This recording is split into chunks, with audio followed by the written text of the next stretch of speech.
Welcome back to our 2-Minute Tuesdays with Trish and Pastor Dave. 2 minute, two.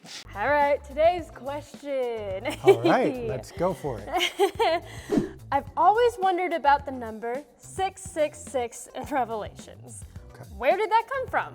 What does it mean? Can a number really be bad? That's from Otto. Okay, Otto, let's hold on for just a second. It's actually, not to be pedantic, but it's revelation, not revelations. So a lot of people do that. Just when you're talking about that book, it's a singular revelation that spans the whole book. Okay. All right, so start your clock because we don't know entirely. In fact, you got to understand, you're up against a couple things here. First of all, how the Bible was transcribed.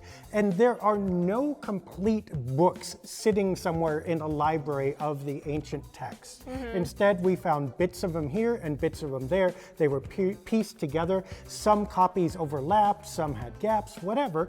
But there's no word that isn't taken from several sources, including that number. And some of those ancient sources actually said 616 instead of 666, which is not important except to highlight that it might not be the number. There's not like a magical number that's a bad number or whatever, right? It means there is a number somewhere that was associated with the Antichrist or the beast or whatever.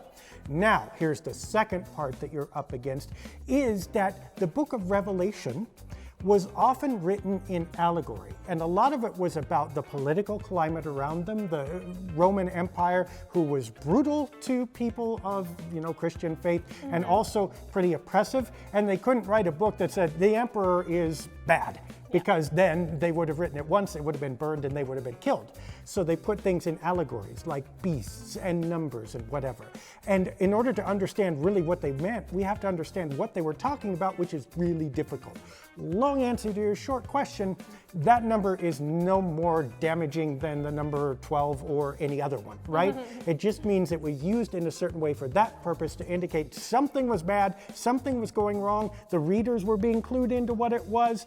We can look at the things that are wrong in our life and go, that's bad too. We can probably skip over the numerology and just talk about what's going on more directly. All right, well, thanks for your question. If you have more questions, we have a forum at lightofthespIrit.church and a Twitter. At Dave Deckard. And an email. pastor@sov-id.org. Awesome. All right, we will see you next week for our next question.